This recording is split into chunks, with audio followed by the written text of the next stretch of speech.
नमस्कार, गावाकडची रेश्मा या यूट्यूब चॅनलवर मी तुमचे स्वागत करते. तर चला बघूया, आज मी लिंबूचं लोणचं कसं केलं आहे ते तुमच्यासोबत शेअर करणार आहे. उन्हाळा म्हटलं की लोणची पापड तयार करण्याचा सीझन असतो.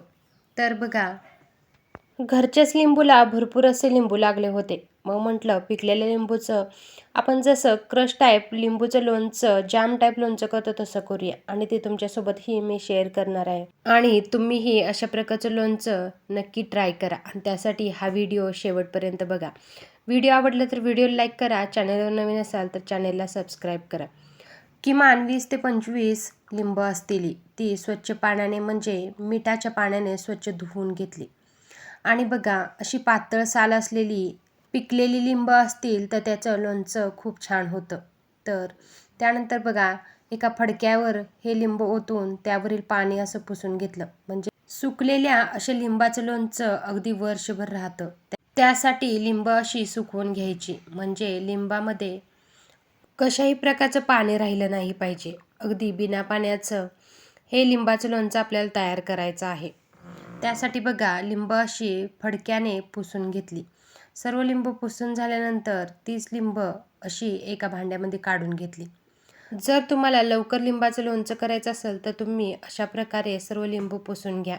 नाहीतर 1-2 तासासाठी असं सुकवत ठेवा, म्हणजे लिंबावरील पाणी हे निथळून वाळून जाईल.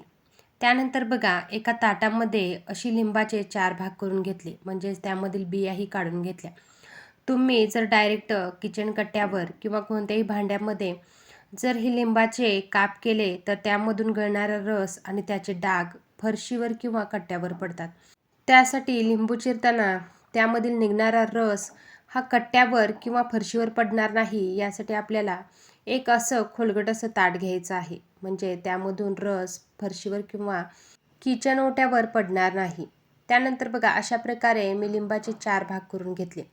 लिंबू कधीही कापताना उभा कापायचा नाही, तो आडवा कापायचा, म्हणजे त्यातील रस व्यवस्थित राहतो आणि अगदी मधोमध चिरायलाही व्यवस्थित येते. त्यासाठी बघा, लिंबाचे असे 4 भाग करून घेतले, त्यामधील बिया सर्व काढून घेतल्या. आणि बघा, अशा प्रकारे आपल्याला सर्व लिंबाचे हे भाग करून घ्यायचे आहेत, म्हणजे तुकडे करून घ्यायचे आहेत. आणि यापासूनच आपल्याला आंबट गोड आणि तिखट असं लोणचं तयार करायचं आहे. तर लोणचं करायचं म्हटलं तर सर्वात जास्त हे लिंब कापण्यातच खूप वेळ जातो. इतर फक्त फोडणी द्यायला जास्त वेळ लागत नाही, फक्त लिंब कापतानाच खूप वेळ लागतो. त्यामधील बिया काढल्या नाही तर लिंबाचं लोणचं हे कडू होतं. त्यासाठी लिंबामध्ये बिया राहणार नाहीत याची काळजी आपल्याला घ्यायची आहे.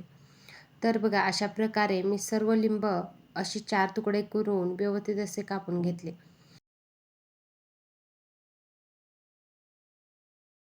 लिंबाच्या फोडी एकीकडे आणि लिंबाच्या बिया एकीकडे बघा, अशा प्रकारे हे लिंब कापून घेतले. त्यानंतर बघा, आपल्याला ह्याचे मिक्सरमध्ये वाटण तयार करायचे आहे आणि यापासूनच आपल्याला लिंबाचे लोणचं हे म्हणजे जाम तयार करायचं आहे. अगदी लहान मुलेही अगदी आवडीने खातील. लिंबूमध्ये व्हिटॅमिन सी भरपूर प्रमाणात असते. मग जर 1 चमचा रोज हे लिंबाचं लोणचं आपण जेवणामध्ये वापरलं तर केस गळतीचा तसेच त्वचेचे विकारही कमी होतील. त्यासाठीच बघा, अशा प्रकारे जर तुमच्या घरामध्ये लिंब असतील तर तुम्ही अशा प्रकारे लिंबाचं लोणचं एकदा नक्की ट्राय करा. या लिंबाच्या फोडींना असं मिक्सरमध्ये टाकून असं क्रश टाईप बारीक असं वाटण तयार करून घ्यायचं आहे.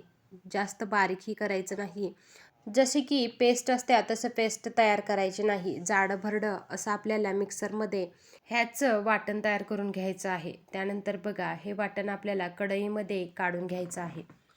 माझ्या घरातील मिक्सरचे भांडे हे लहान आहे, त्यामुळे एकदा नाही तर 3 वेळा मी हे वाटण मिक्सरमध्ये करून घेतले. मिक्सरमध्ये वाटण करताना पहिल्या मोडवर कमी जास्त मागे पुढे करत आपल्याला हे वाटण बनवायचं आहे. तर बघा, ही कढई मी Amazonवर मागवली आहे. जर तुम्हाला ही कढई अशा प्रकारची कढई घ्यायची असेल तर कमेंटमध्ये प्राईस आणि लिंक नक्की विचारा, मी नक्की सांगेन. तर बघा, अशा प्रकारे सर्व वाटण कढईमध्ये काढून घेतलं. त्यानंतर बघा, राहिलेल्या लिंबाचं पण असं क्रश तयार करून घेतलं आणि यानंतर बघा, आपल्याला ही कढई गॅसवर ठेवायची आहे. अगदी कमी गॅसवर अगदी सहजपणे वर्षभरासाठी आपल्याला हे लोणचं वापरता येते. फक्त 20 ते 30 मिनिटात, म्हणजेच अर्ध्या तासात आपल्याला हे लोणचं तयार करून होते. म्हणजेच 10 मिनटं आपल्याला शिजवायला लागतात, फोडी कापायला एक 10 मिनटं लागतात आणि त्यानंतर हे लोणचं गार होऊन एका कंटेनरमध्ये भरण्यासाठी एक 10 मिनटं लागतात. अशा प्रकारे वर्षभर वापरता येणारे अगदी अर्ध्या तासामध्ये हे लोणचं तयार होत आहे. तर तुम्हीही असे लोणचं एकदा नक्की ट्राय करा.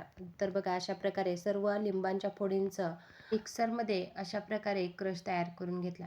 त्यानंतर गॅस पेटवून लो फ्लेमवर आपल्याला ही कढई ठेवायची आहे आणि यामधील लिंबाचा रस आपल्याला असा एकसारखा असा आटवून घ्यायचा आहे. म्हणजेच बारीक गॅसवर ठेवून एकसारखा हलवून त्यामधील लिंबाचा रस आपल्याला आटवून घ्यायचा आहे.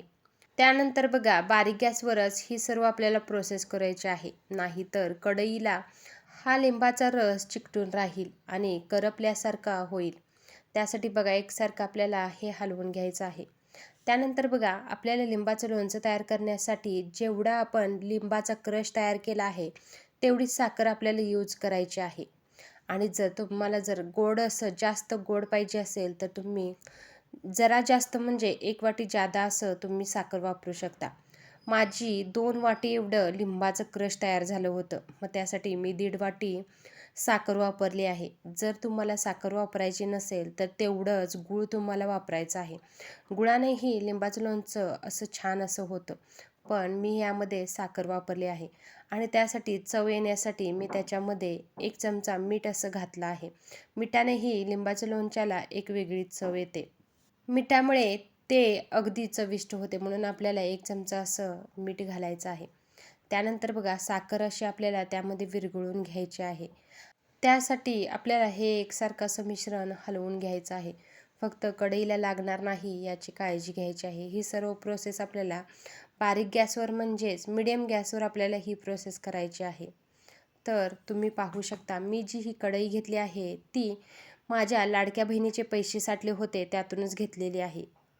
तर बघा, ही कढई खूप जाड पण आहे आणि वापरायला खूप छान आहे.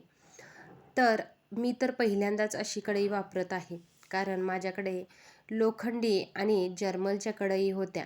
पण म्हटलं ही अशी आत्ता नवीन निघाली अशी स्टीलची ही कढई आपण घेऊया, म्हणून मी ही घेतली आहे. जर तुम्हाला ही जर कढई आवडली असेल तर ह्याची सर्व काही माहिती म्हणजेच प्राईस आणि कितीला बसली ते नक्की सांगेन. तर अशा प्रकारे बघा, हे साखर त्यामध्ये आपल्याला विरघळून घ्यायची आहे आणि लोणच्याला असा सुगंध येण्यासाठी आणि एक प्रकारची वेगळी चव येण्यासाठी त्यामध्ये 4 ते 5 अशा लवंगाही टाकल्या आहेत. त्यानंतर बघा, मी ह्यामध्ये लाल तिखट टाकले आहे, म्हणजेच मिरची पूड टाकली आहे.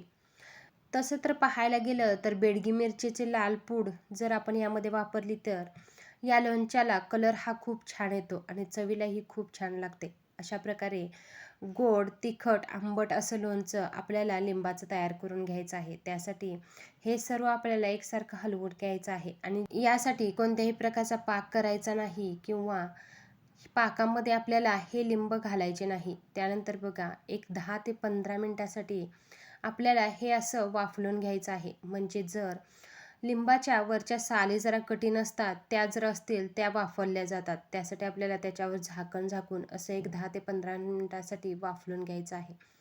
त्यानंतर बघा, हे असं वाफवल्यानंतर लगेच असं लोणचं तयार होतं. जास्त घट्ट न करता हे असं थोडं मीडियम साईडमध्ये आपल्याला आटवून घ्यायचं आहे. त्यानंतर गॅस बंद करून आपल्याला हे गार होण्यासाठी एक 5 मिनिटासाठी ठेवायचं आहे. त्यानंतर बघा, काचेच्या भरणीमध्ये आपल्याला हे भरून घ्यायचं आहे. काचेच्या भरणीमध्ये जर लोणचं आपण साठवलं तर ते लोणचं अगदी वर्ष ते 1.5 वर्ष व्यवस्थित राहतं. प्लॅस्टिकच्या भरणीमध्ये हे लोणचं भरून ठेवायचं नाही, कारण प्लॅस्टिकचा वास येतो तसं लोणच्याचाही वास यायला लागतो. त्यासाठी काचेच्या भरणीमध्ये हे लोणचं आपल्याला भरून ठेवायचं आहे. त्यानंतर बघा, पॅक बंद डब्यामध्येच आपल्याला हे लोणचं साठवून ठेवायचं आहे. बिना फ्रीजमध्ये हे लोणचं अगदी वर्षभर राहतं. अजिबात फ्रीजमध्ये हे लोणचं ठेवायचं नाही, कारण फ्रीजमध्ये ठेवल्याने या लोणच्याची चव बदलते आणि ते पूर्वीसारखे लागत नाही. तर बघा, अशा प्रकारे मी काचेच्या 2 भरणीमध्ये हे लोणचं भरून ठेवलं आहे. तर तुम्हीही असं लोणचं नक्की ट्राय करा आणि लिंब महाग होण्याअगोदर हे लोणचं तयार करून ठेवा. आणि बघा, उन्हाळ्यामध्ये पाणी जास्त पितो आणि जेवण कमी जातं आणि जेवणामध्ये चव वाढवण्यासाठी असं लोणचं एकदा नक्की ट्राय करा. व्हिडिओ आवडला तर व्हिडिओला लाईक करा. चॅनलवर नवीन असाल तर चॅनलला सबस्क्राईब करा. चला तर भेटूया नवीन व्हिडिओसोबत. तोपर्यंत अशा प्रकारचं लोणचं नक्की ट्राय करा आणि टेस्टही करा. बाय.